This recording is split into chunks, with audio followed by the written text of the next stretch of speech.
And just to clarify, it's obviously nothing to do with the government side as to whether amendments are accepted, and otherwise that's a Bills Office issue, or indeed, as Deputy Batchik said, in terms of the timing of amendments. I take her point, but that wasn't within our control. I do want to respond, however, to this amendment and to respond to each of the three subsections of the proposed insertion E, F and G in order. In respect of subsection E, which concerns criteria and system design, I would emphasise that this scheme is an exceptional measure designed to be delivered directly to all domestic electricity accounts using the existing electricity billing infrastructure and without application of qualifying criteria. Using that infrastructure, it's not possible to determine whether individual premises are used for purposes other than a principal private residence. This design of the scheme is aimed to enable payments to be made at the earliest possible opportunity in 2022 without delay, and in light of the exceptional rise in energy prices. In relation to the proposed insertion of paragraph F, for operational reasons the scheme can only credit the domestic electricity account. I understand that the majority of the 300,000 tenancies registered with the RTB who would hold their own domestic electricity accounts, and in those instances the payment will directly be applied to those households. Others who have tenancy agreements where tenants pay their actual share of each bill, and in those cases they will benefit from the payment because the amount of the bill will be reduced by the amount of the payment. A small proportion would have other arrangements in place whereby electricity costs are part of the overall rental cost. In consultation with my department, the Residential Tenancies Board, the RTB, is working on a public information campaign on this legislation. In the event of a dispute arising between a tenant and a landlord as a result of failure to pass on the credit payment, the dispute resolution mechanisms run by the RTB are available. I will now, if I can, turn to the proposed insertion of subsection G. As I referred to in my earlier remarks, the scheme is being administered on the basis of the current electricity billing mechanisms and the arrangements of ESB networks and suppliers in order to facilitate the payments to be made at the earliest possible opportunity in 2022. While I acknowledge that the outcome that the Deputy is trying to achieve here, a more practical solution would be for individuals that choose not to benefit from this payment to make a donation to charity.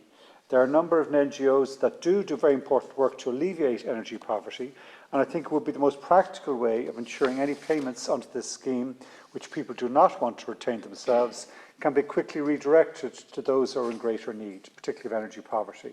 I'd be very supportive of that. In this way, the outcome sought by the Deputy could be realised as directly as possible in the best interests of those living at or risk of energy poverty. On that basis, I unfortunately have to propose to reject the Deputy's amendment. If I can briefly, let's concord just on some of the wider issue about protections that we need to apply, and the Government, as has been publicised, will be the Cabinet Subcommittee tomorrow meeting to consider what further measures may be possible.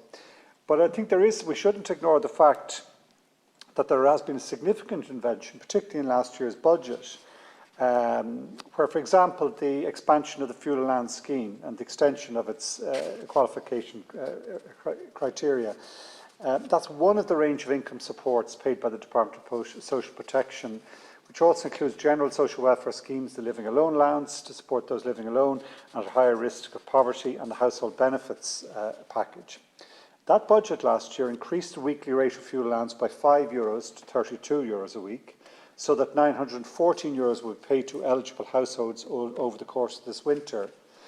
In addition, from January this year, there was due to be an increase in the income threshold for qualification for fuel allowance by €20, increased from €100 to €120, above the appropriate maximum rate of state pension contribution.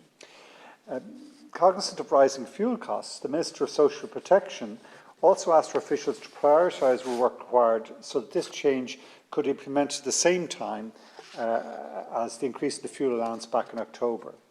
The Department of Social Protection has completed this work, and that €120 allowable means is significantly more than the €33 weekly rate of fuel allowance. Increases were also made to the qualified child payment, the living alone allowance, and an increase in the income threshold for the working family payment. Exactly the sort of targeting that I heard deputies here rightly say is the sort of measures government have been undertaking. That was done, and will be funded by the additional carbon taxes of €105 million that was allocated this year in this year's budget to the Department of Social Protection. Also, further, the household benefits package consists of a set of allowances which help with the cost of running a household. It includes allowances towards covering electricity or gas costs. Recipients, the majority of whom are pensioners, are paid €35 per month, and the Department spent approximately €265 million last year on that household benefits package. Targeted supports are also provided under the Supplementary Welfare Allowance Scheme, the Exceptional Needs Payments and the Urgent Needs Payments. While under the Supplementary Welfare Allowance Scheme, a special heating supplement may be paid to assist people in certain circumstances that have special heating needs, for example in the case of ill health.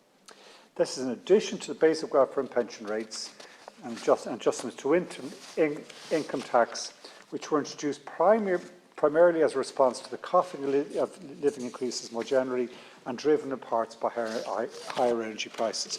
I just mentioned that because I would argue that it's always important that where measures are done, which are targeted in that way and which do benefit social welfare recipients, we should acknowledge it, or else to a certain extent politically, if that's forgotten about, it doesn't respect the importance that attaches to this issue, and that measures such as those are needed and may be further needed.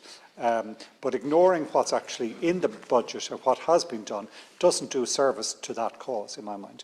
I would thank the Deputy for his amendment. I regret others couldn't be tabled today, but unfortunately I can't accept the amendment.